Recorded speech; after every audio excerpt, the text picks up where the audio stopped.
श्रीकृष्ण जगद्गुरु परब्रह्मणे नमः।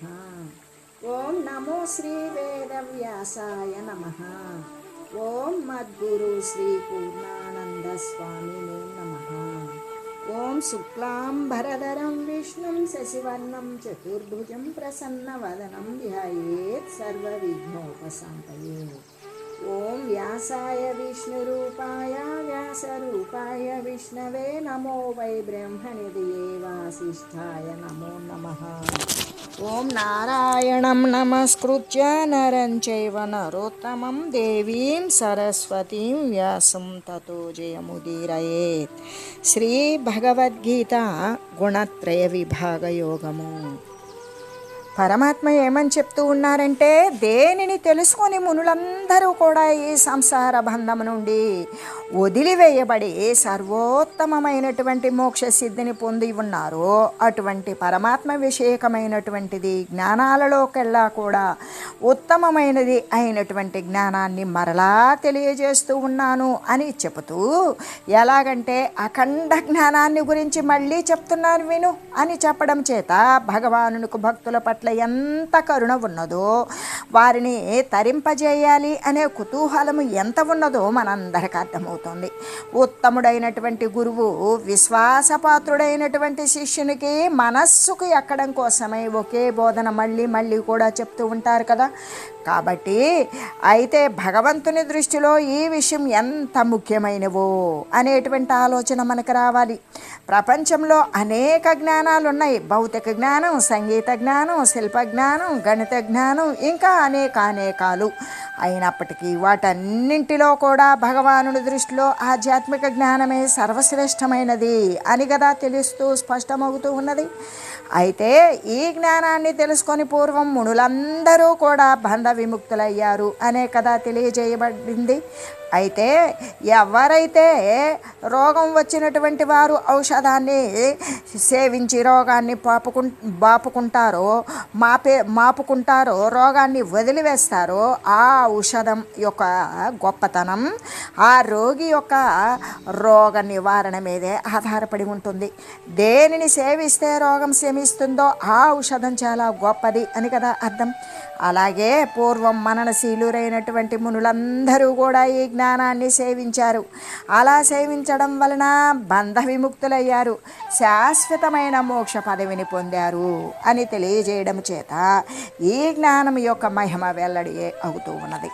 ప్రత్యక్షమైన ఫలితాన్ని చూపడం కోసం భగవానుడు జనులకు జ్ఞానంపై పరమ విశ్వాసాన్ని కలగజేస్తూ ఉన్నారు.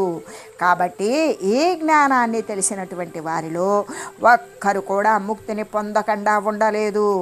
అంటే అందరూ తరించిపోయారు అనే కదా తెలుస్తూ ఉన్నది. అంటే దీనికి ఎప్పుడైనా సరే మననశీలురు అని చెప్పడం చేత వారందరూ తత్వాన్ని బాగా మననం చేసి సాధించి తరించారు అనే అర్థమే కానీ వాక్కుతో అంటే నోటితో చెప్పేటువంటి జ్ఞానపు మాటల ద్వారా కాదు అని స్పష్టమవుతూ ఉన్నది కదా. అయితే మోక్షస్థితి అన్నింటికంటే గొప్ప పదవి అని చెప్పబడడం చేత చిన్న చిన్న ప్రాపంచిక పదవులు, గతులు వీటన్నింటినీ గొప్పగా తలిసి మనం మురిసిపోనవసరం లేదు. వాటికంటే కూడా ఎన్నో రెట్లు ఆనందకరమైనటువంటి పరమాత్మ పదమును జ్ఞానం సంపాదించడం ద్వారా పొంది ధన్యులు కావలసిందే కదా. అయితే ఈ జ్ఞానం యొక్క అఖండమైనటువంటి మహిమ ఎటువంటిదంటే, ఈ జ్ఞానాన్ని తెలుసుకున్నటువంటి వారు సాక్షాత్తు భగవంతునితో ఏకత్వాన్ని పొందుతారు, భగవద్రూపులే అగుతూ ఉంటారు. అయితే ఈ జ్ఞానము చేత జీవుడు శివుడగుచూ ఉన్నాడు కదా, భక్తుడు భగవంతుడే అగుతూ ఉన్నాడు. కాబట్టి జ్ఞాని భగవంతునితో సరి సమానమైనటువంటి రూపము, ధర్మాలు కలిగి ఉంటాడు అని కదా మనకు స్పష్టపడుతూ ఉన్నది. అటువంటి స్థితి ఐక్యం వలననే సిద్ధిస్తుంది. ఎలాగంటే సమాన ధర్మములు కలిగినటువంటి సద్రూపాలు కలిగిన రెండు వస్తువులు ఎక్కడా కూడా ఉండవు కదా. ఒకే సద్వస్తువు లోకమున ఉండగలుగుతుంది. కాబట్టి జీవుడు జ్ఞానాన్ని సంపాదించడం చేత పరమాత్మ యందు తప్పకుండా లీనమగుతూ ఉన్నాడు అని ఇక్కడ నిరూపితమవుతూ ఉన్నది. కాబట్టి ఎంత గొప్ప పదవి అది. సాక్షాత్తు భగవంతుడే తాను అగుటలో ఎంత ఘనత ఉన్నది. కాబట్టి అటువంటి మహోన్నతమైనటువంటి స్థితి కోసం ఈ జీవితం అందే ప్రయత్నించేవాడు ధన్యాతి ధన్యుడు కదా. అయితే అటువంటి భగవంతుని యొక్క సాయుధ్యాన్ని, భగవంతుని యొక్క సాధర్మ్యాన్ని పొందడం వలన కలిగేటువంటి ఫలితం ఏమిటంటే, అటువంటి వారు జనన మరణ రహితులే, మళ్ళీ కూడా శరీరాన్ని కొని తెచ్చుకునేటువంటి అవసరం లేకుండా, పునరావృత్తి లేకుండా ఉంటారు. వారు సృష్టి కాలంలో జన్మించరు, ప్రళయకాలంలో నశించరు. పుట్టకనే పోతే చావెలా వస్తుంది? బాధను పొందరు. బాధ లేనటువంటి వారే తప్పించుకొని వారే ఈ సంసార చక్ర పరిభ్రమణం నుండి విడివడిపోతారు, పరమానందాన్ని అనుభవిస్తారు. ఈ సాంసారిక సంబంధమైన బాధల నుండి, వ్యధల నుండి తప్పించుకోవాలి అంటే ప్రతి ఒక్కరికి కూడా ఆత్మజ్ఞానం ఒక్కటే జనులందరికీ శరణ్యము అని కదా తెలుస్తూ ఉన్నది అని చెబుతూ, గొప్పదైనటువంటి మూల ప్రకృతి పరమాత్మ యొక్క సర్వభూతోత్పత్తి స్థానము. దాని యందు పరమాత్మ గర్భకారణమైనటువంటి చైతన్య రూపము అయిన బీజాన్ని ఉంచుతూ ఉన్నారు. దాని వలన సమస్త ప్రాణుల యొక్క ఉత్పత్తి కూడా ఉత్పన్నమవుతూ ఉన్నది. ఈ చరాచర జగత్తు ప్రాణికోట్లు ఎలా సంభవిస్తున్నవి అంటే కేవలం ప్రకృతి వలన కాదు. ఎలాగంటే జడమైనటువంటి ప్రకృతితో చైతన్య రూపుడకు పరమాత్మ యొక్క కలయిక చేతనే కదా సృష్టి అనేది ఏర్పడుతూ ఉన్నది. కాబట్టి పరమాత్మయే సర్వ జీవులకు కూడా తండ్రి, ప్రతి జీవి యొక్క బీజము కూడా వారే. ఈ రహస్యమే కదా మనకు స్పష్టంగా తెలియజేయబడింది. కాబట్టి ఏ ప్రాణి అయినా, ఏ జీవుడైనా ఎంతటి అల్పజాతికి చెందినప్పటికీ కూడా దిగులు పడాల్సిన అవసరం లేదు. తన యొక్క మూలము సాక్షాత్తు పరమాత్మయే అని నిశ్చయించుకోవాలి. వారిని చేరడం కోసం, వారిలో లీనమగడం కోసం జ్ఞానము మొదలైనటువంటి నిష్కామ కర్మయోగము, ధ్యానయోగము, జ్ఞానయోగము మొదలైనటువంటి సర్వ ప్రయత్నాలను చేయాలి. ఇంకా కూడా సర్వ ప్రాణుల యొక్క బీజము ఆ పరాత్పరుడే. కాబట్టి ఏ ప్రాణిని చూసినా కూడా భగవద్భావం కలిగి జీవకారుణ్యము, పరోపకార పారీణత కలిగి ఉండవలసిందే అని చెబుతూ, అయితే సమస్త జాతులందు కూడా ఏ ఏ శరీరాలు ఉత్పన్నమవుతూ ఉన్నవో వాటికి మూల ప్రకృతి మాయయే కదా, అదే మాతృస్థానము తల్లి. అయితే పరమాత్మయే బీజమును ఉంచేటువంటి తండ్రి. అంటే మనం ఇప్పటి వరకు చెప్పుకున్నటువంటి విషయంలాగానే ప్రపంచమున ఉన్నటువంటి సమస్త ప్రాణికోట్లు కూడా భగవత్ స్వరూపాలే అని స్పష్టం చేయబడింది. ఎందుకు అంటే వారికి ప్రకృతియే తల్లి, పరమాత్మయే తండ్రి కాబట్టి అని చెబుతూ, ప్రకృతి నుండియే సత్వగుణము, రజోగుణము, తమో గుణములు అనేటువంటివి ఆవిర్భవిస్తూ ఉన్నవని, జీవుని యొక్క బంధమునకు అవే కారణాలు అని తెలియజేస్తూ, సత్వం రజస్తమయితి గుణాః ప్రకృతి సంభవాః నిబధ్నంతి మహాబాహో దేహే దేహినమవ్యయం. ఓ అర్జున, మహాబాహో గొప్ప భుజములు కలిగినటువంటి ఓ అర్జున, ప్రకృతి వలన పుట్టిన సత్వగుణము, రజోగుణము, తమో గుణములు ఈ మూడు కూడా నాశము లేనటువంటి నాశరహితుడైన ఆత్మను దేహమునందు లేకపోతే దేహానికి సంబంధించినటువంటిది బంధించి వేస్తూ ఉన్నది అని చెబుతూ, అంటే సత్వగుణము కానీ, రజోగుణము కానీ, తమో గుణము కానీ ఈ మూడు గుణాలు కూడా ప్రకృతి జన్యాలు, అంటే ప్రకృతి నుండి ఉత్పన్నమైనవే కదా. మరి అవి ఆత్మకు ఉన్నవా అంటే లేవు. ఆత్మ పరమాత్మ స్వరూపం. ఆత్మ నిర్గుణుడు. ఎందుకు? గుణాతీత స్థితిలో ఉన్నవాడు, గుణాలు లేనటువంటి వాడు గుణాతీతుడు. అయినప్పటికీ కూడా జీవుడు తన యథార్థ స్వరూపమైన, అంటే నేను పరమాత్మ స్వరూపాన్నే అనేటువంటి స్థితిని శరీరగతుడైనటువంటి జీవుడు మరిచిపోతాడు. తాను ఆత్మస్వరూపము, తాను పరమాత్మ వస్తువే అనే విషయాన్ని, తన యొక్క వాస్తవ రూపం పరమాత్మ తత్వమే అనే విషయాన్ని మరిచిపోయినప్పుడు తానిక సత్వము, అదే సత్వగుణము, రజోగుణము, తమో గుణము వీటితో కూడుకొని ఉన్నటువంటి వానిగా వానికి వాడే భావించి ఆ గుణాలతోటి సత్వరజస్తమో గుణాలతోటి తాదాత్మ్యాన్ని పొందుతూ నేను ఈ దేహాన్ని అని దేహమునందు కానీ ఈ వచ్చిపోయేటువంటి చావు పుట్టుకులతో కూడినట సంసారమునందు కానీ వాడు బంధితుడు అవుతూనే ఉన్నాడు. ఎందుకు? ఇంద్రియ సంఘాతమైన దేహము తాను అని భావించినప్పుడు తాను పరమాత్మ వస్తువు అనేటువంటి మరుపుని చెంది ఉంటాడు. ఎప్పుడైతే తాను పరమాత్మ నేను మరుపు చెందాడో దేహమే నిజమనుకుంటాడు. ఈ యొక్క దృశ్యమాన జగత్ పదార్థాలే సత్యము అనుకుంటాడు. దాని ద్వారా అనేక ఉపాధులు వచ్చినది పోతే కొత్తది తెచ్చుకుంటూ, అది వచ్చింది మళ్ళీ పోతే మళ్ళీ కొత్తది తెచ్చుకుంటూ వాడు జీవించి ఉన్న కాలంలో ఏ గుణ సంస్కారాలతో కూడి ఉన్నాడో దానికి సరిపోయినటువంటి ఉపాధిని పొందుతూ ఉంటాడు అని చెబుతూ, అంతేకాదు అందుకే ఆ సంసారమునందు వాడు వస్తూ పోతూ శరీరాలు ఉపాధులు రాకపోకలు రావడం పోవడం అనేటువంటి దానితో బంధించబడి ఉంటాడు. అయితే ఈ 3 గుణాలలో కూడా ఈ సత్వగుణము కానీ రజోగుణము కానీ తమో గుణము కానీ ఈ 3 గుణాలలో ఏ ఒక్క గుణము ఉన్నప్పటికీ కూడా జీవుడు ఇంకా ప్రకృతి ఎందే ఉన్నాడు, అంటే మాయ ఎందే ఉన్నాడు అని కదా. మాయకు అతీతుడైనటువంటి ఆత్మను ఆ జీవుడు ఇంకా చేరలేదు, తన యొక్క ఆత్మస్థితిని తాను ఇంకా పొందలేదు అని మనకు తెలుసుకొనవలసి ఉంటుంది. ఎందుకు? వాడు గుణాలకు లోబడి ఉన్నాడు, గుణాలతో కూడి ఉన్నాడు కాబట్టి. గుణాతీతుడైనటువంటి పరమాత్మ స్వరూపాన్ని మరి వాడు పొందలేదు. వాడు జీవస్థితిలోనే ఉన్నాడు, దేహగతుడయ్యే ఉన్నాడు, వానికి ఉపాధి అవసరమయ్యే ఉన్నది. ఉపాధితోటి ఇక వాడు బందీకృతుడే అయి ఉన్నాడు, అంటే సంసార పరిభ్రమణంలో చిక్కుకొని ఉన్నాడు అనే జీవుణ్ణి అది బంధించి వేస్తూ ఉంది. ఈ 3 గుణాలే అని ఇక్కడ స్పష్టంగా చెప్పబడింది. అందుకే గుణత్రయ విభాగ యోగం ఈ 3 గుణాలను గురించి చెప్పబడమే కదా అని చెబుతూ, ఏ విధంగా ఈ 3 గుణాలే ఇక్కడ స్పష్టంగా చెప్పబడిన చేత వాని నుండి సత్వరంగా వెనువెంటనే శీఘ్రంగా దాని నుండి విముక్తిని విడుదలను పొందడం కోసం అతడు అహర్నిశము కూడా ప్రయత్నపరుడు కావలసి ఉన్నది. ఎందుకు అంటే ప్రతి ఒక్కరము కూడా ఆ యొక్క దేహ సంబంధమైనటువంటి రాకపోకలు కలిగిన ప్రకృతిలో లీనమై ప్రకృతిలో మమేకమై ప్రకృతి మనం అనుకొని ప్రకృతి సంబంధమైనటువంటి దేహమనందే మనం ఊనుకొని దీనిలోనే ఉన్నతం రావాలని సుఖపడాలని కోరుకుంటూ ఉన్నామే. కానీ అసలు మన వస్తువేంటి, మనమేమై ఉన్నాము, మనం పరమాత్మే అయ్యుండి కూడా దేహాన్నే కోరుకుంటున్నాము అంటే వాస్తవ స్థితిని మనం మరిచిపోయాము.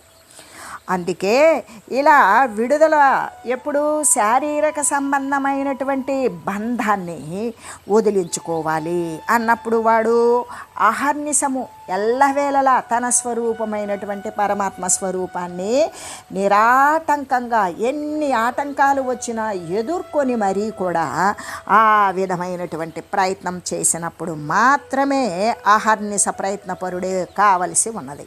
అలా చేసినప్పుడు మాత్రమే వాడు తనదైనటువంటి ఫలితాన్ని పొందుతాడు. అందుకే దానినే మనం భగీరథ ప్రయత్నం అని చెప్తాం. భగీరథుడు అంటే అనేక ఆటంకాలు వచ్చినా కూడా మరి తను అనుకున్నటువంటి పనిని సఫలీకృతం చేశాడు కాబట్టే భగీరథ ప్రయత్నము అంటే పట్టుదల. అంటే దానికి భగీరథుని గురించి మనందరికీ తెలిసిన విషయమే అయినప్పటికీ కూడా మళ్ళీ కూడా ఒక్కసారి దాన్ని మళ్ళీ మననం చేసుకుందాం క్లుప్తంగా. పూర్వంలో భగీరథుడు అనే మహారాజు ఉన్నాడు. ఆయన రాజ్యాన్ని పరిపాలిస్తూ ఉన్నాడు. అతని గురువు పేరు త్రితలుడు. అయితే పూర్వజన్మ పుణ్య సంస్కారము చేత భగీరథుడు ఏం చేశాడంటే గురువు బోధించినటువంటి బోధను చక్కగా అనుభూతి చేసుకున్నాడు, అనుభవాన్ని పొంది ఆత్మజ్ఞానాన్ని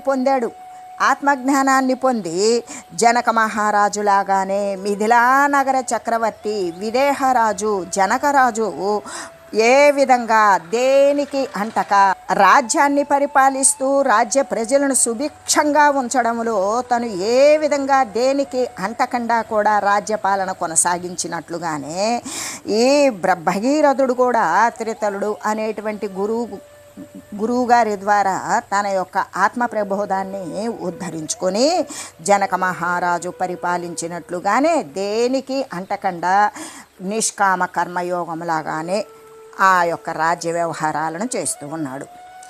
ఇలా ఉండగా ఒకనాడు కొందరు ప్రజలు అదే పౌరులు వచ్చారు.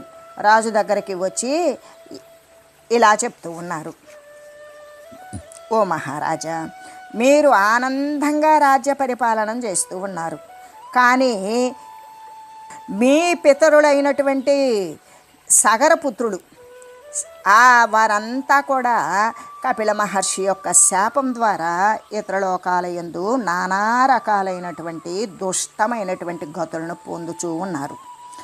ఎన్నో ఇబ్బందులకు లోనగుతూ ఉన్నారు, ఇడుములు పొందుతూ ఉన్నారు.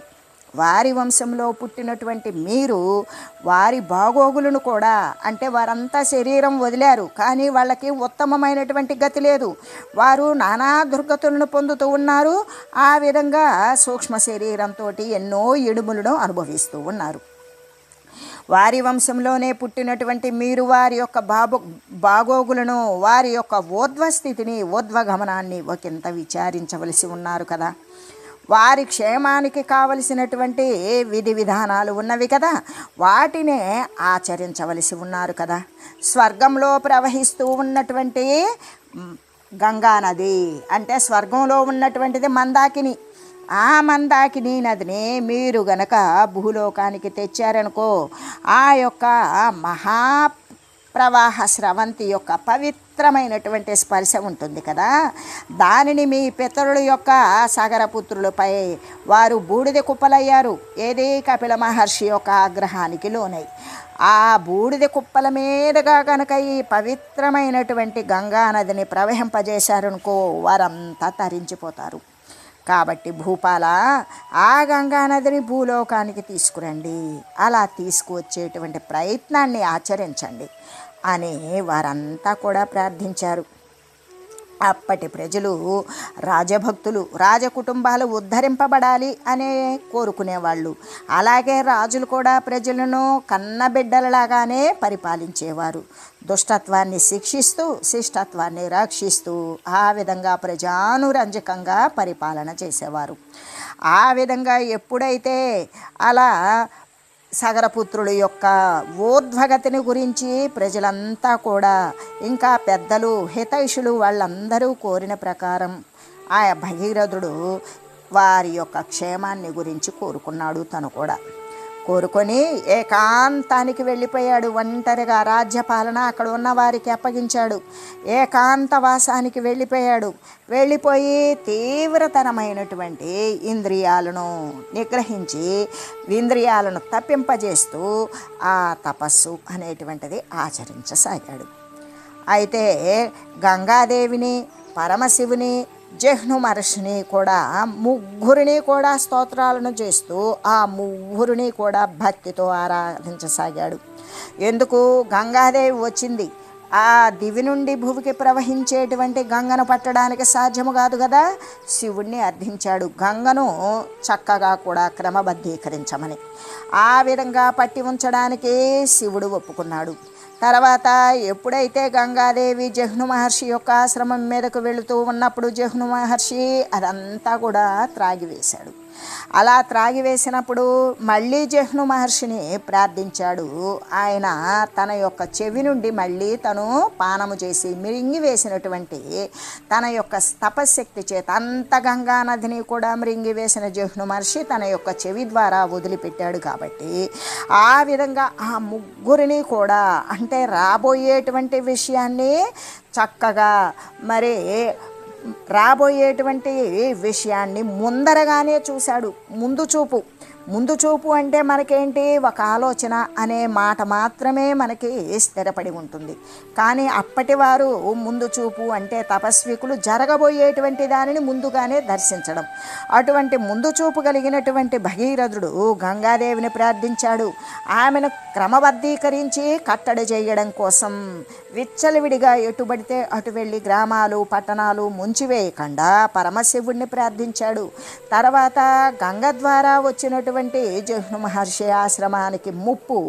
దాని ద్వారా జహ్ను మహర్షి ఈ విధంగా మరి గంగను మింగివేయడం అనేటువంటి విషయాన్ని కూడా తెలుసుకున్నాడు. ఆ విధంగా ముగ్గురిని ప్రార్థించాడు, ఆరాధించసాగాడు. కొంతకాలానికి గంగాదేవి ఆకాశము నుండి ప్రత్యక్షమైంది. ఏ కారణము చేత తనను ఆహ్వానిస్తున్నారు అని ప్రశ్నించింది ఈ భగీరథరాజును. ఆ భగీరథరాజు అంటూ ఉన్నాడు, తల్లి మా పితరులంతా కూడా మరి లోకాంతరములందు నానా బాధలు పడుతూ ఉన్నారు. సగరుని యొక్క పుత్రుడు వారంతా కూడా కపిల మహర్షి యొక్క ఆశ్రమం చెంత బూడిద కుప్పలుగా మారి ఉన్నారు. వాళ్ళంతా కూడా ఈ యొక్క ఊర్ధ్వమైనటువంటి స్థితికి, ఉన్నత స్థితికి పొందలేక ఆ విధంగానే మరి లోకాంతరాలయందు అల్లాడిపోతూ ఉన్నారు. కాబట్టి నీవు భూలోకంలో అడుగు పెట్టావనుకో, అలా పెట్టినట్లయితే నీ యొక్క పవిత్రమైనటువంటి స్పర్శ చేత వారంతా కూడా తరించి మంచి గతిని పొందగలుగుతారు. కాబట్టి భూలోకానికి దయచేయు అని పలికాడు. ఆ మాటలను విన్నది గంగాదేవి. ఆమె ఇలా చెప్పింది, భూపాల, నేను గనక భూలోకానికి వచ్చాననుకో, ఎందరో పాపాత్ములు ఇంకా దుష్టమైన ఆచారాలు కలిగినటువంటి వారు వీరంతా నాలో స్నానం చేసి వారి యొక్క పాపజాలాన్ని మొత్తాన్ని కూడా నాలో విడిచివేస్తారు. ఆ పాప భారాన్ని నేనెట్లా మోయగలుగుతాను? కాబట్టి నేను రాజాలను అంటుందామె. సరే, గంగాదేవి యొక్క మాటలను విన్నాడు భగీరథుడు. సకారణాంతరంగా ఈ విధంగా సమాధానం ఇచ్చాడు. దేవి, కేవలము పాపులేనా నీలో స్నానం చేసేది? పుణ్యాత్ములు చేయరా? సాధవో న్యాసినః శాంత ధర్మిష్టాలోక పావనాః హరంత్యంఘతేంఘ సాంగార్థే శ్వాస్తే గభిద్ధరిహి.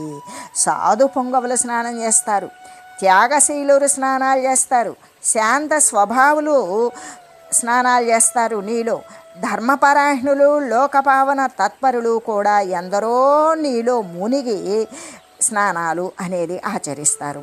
మూర్తి భవించినటువంటి పుణ్యరాశులే కదా వారంతా కూడా. వారి ప్రతి ఒక్క అవయవము కూడా పుణ్యము చేత తొణికిసలాడుతూ పవిత్రమైన కార్యాల చేత నిండిపోయి ఉంటుంది. వారు సాక్షాత్తు కూడా పుణ్యవారాసులు, పుణ్యమూర్తులు. పాపాన్ని పోగొట్టే శ్రీహరి వారి హృదయసీమయందు విరాజమానుడై ఉంటాడు. అలాంటి పుణ్యాత్ములు నీలో స్నానం చేసినప్పుడు వారి పుణ్యాన్ని నీలో వదులుతారుగా. పాపాత్ములు వారి పాపాలను నీలో మునిగినప్పుడు, వదిలివేసినప్పుడు పుణ్యాత్ములు మునుగుతారు. వారి యొక్క పుణ్యాలు కూడా నీలో వదులుతారు కదా. ఆ పుణ్యము పాపుల యొక్క పాపాన్ని, వదిలినటువంటి పాపాన్ని నశింపజేసి వేస్తుంది. కాబట్టి తల్లి, ఓ గంగాదేవి, నీకు మరి చెడు అనేటువంటిది ఏది కూడా నీకు నచ్చనిది, నీకు భారమైనది, నీవు భరించలేనిది ఎప్పటికీ కలగదు. మాత, భూలోకానికి అవతరించు అని ప్రార్థించాడు. భగీరథుని యొక్క న్యాయబద్ధమైనటువంటి మాటలు ఆమెకి సమ్మతంగా అనిపించినవి గంగాదేవికి. ఆ వాక్యాలను విన్నది గంగాదేవి సంతృప్తిని పొందింది. వెంటనే భూలోకానికి దిగడం ప్రారంభించింది. ఆ దిగిన తర్వాత ఆ యొక్క గంగానది తీర్థరాజం యొక్క స్పర్శ చేత ఆ కపిల మహర్షి ఆశ్రమం చెంతగా ప్రవహించినటువంటి ఆ బూడిద కుప్పల మీదుగా వెళ్ళిపోయినటువంటి భగీరథుని యొక్క పితరులైన సగరపుత్రుల యందు కూడా ప్రవహించి వారంతా కూడా పాపం నుండి విముక్తులైపోయారు. అంతేకాదు మంచి సద్గతిని పొంది ఉన్నారు. అంటే భగీరథుని తీవ్రతరమైనటువంటి ప్రయత్నము చేత భూలోకానికి వరప్రసాదంలాగానే లభించింది కదా ఆ పావన స్రవంతి భాగీరథి అనేటువంటిది. భగీరథుని ద్వారా ఉత్పన్నమైనటువంటి గంగానది భాగీరథి అని పిలువబడుతూ ఉన్నది. ఆ గంగామ తల్లి వలననే కదా భారతదేశానికి కళాకాంతులు లభించినవి. ఇప్పటికీ కూడా ప్రతిరోజు సాయంత్రం కాశీలో ప్రముఖ పుణ్యక్షేత్రాల్లో గంగానది తీరమునందు గంగాహారతి అనేటువంటిది ఆ తల్లికి నీరాజనాలు అర్పిస్తూ ఇప్పటికీ అటువంటి అర్ఘ్య ప్రధానాదులు కొనసాగుతూనే ఉన్నాయి మాతకి. భగీరథుడు ఎంతో గొప్ప ప్రయత్నాన్ని ఆచరించాడు కదా. పట్టుదలను వహించాడు కదా. గంగను అవతరించేటువంటి భూలోకానికి అవతరింపజేసేటువంటి మహోన్నత కార్యాన్ని సాధించాడు. కాబట్టి దాన్ని ఏమన్నారు అంటే గొప్ప ప్రయత్నం. ఆయనకి అనేక ఆటంకాలు ఎదురవినవి. ఎన్నోసార్లు తపస్సును చాలించి మళ్ళీ మొదలుపెట్టాడు. ఇటువంటివి మళ్ళీ పరమేశ్వరుణ్ణి మెప్పించాడు, జహ్ను మహర్షిని మెప్పించాడు, గంగమ్మని మెప్పించాడు. వాళ్ళందరికీ కూడా ఒక క్రమబద్ధీకరించి దివి నుండి భువికి జార్చి పాతాళానికి వెళ్ళినటువంటిది. కాబట్టి త్రిపదగామిని 3 మార్గాల ద్వారా కూడా గంగాదేవి యొక్క ప్రవాహం జరిగింది. కాబట్టి ఆ ప్రయత్నానికి కారణం భగీరథుడే. అంత గట్టిదైనటువంటి ప్రయత్నం, సుఖంగా సౌకర్యవంతంగా ఆనందంగా ఉండవలసినటువంటి భగీరథుడు ఇటువంటి ప్రయత్నం తనకెందుకు అంటే పరహిత చింతన, ఇతరుల గురించి తాను ఆచరించవలసినటువంటి శ్రేష్టమైన కార్యాలు. అంటే భగీరథ ప్రయత్నం అనేటువంటిది వదలనటువంటిది. ఆటంకాలు ఎన్ని సమస్యలు వచ్చినా కూడా దానిని వదలకుండా తాను మొదలుపెట్టినటువంటి ప్రయత్నం ఫలవంతమయ్యేదాకుండా వదలకుండా చేసేటువంటిదే కదా భగీరథ ప్రయత్నం. అందుకే ఈ భగీరథ ప్రయత్నం అనేటువంటి మాట లోకంలోకి వాడుకలోకి వచ్చింది. ఏదైనా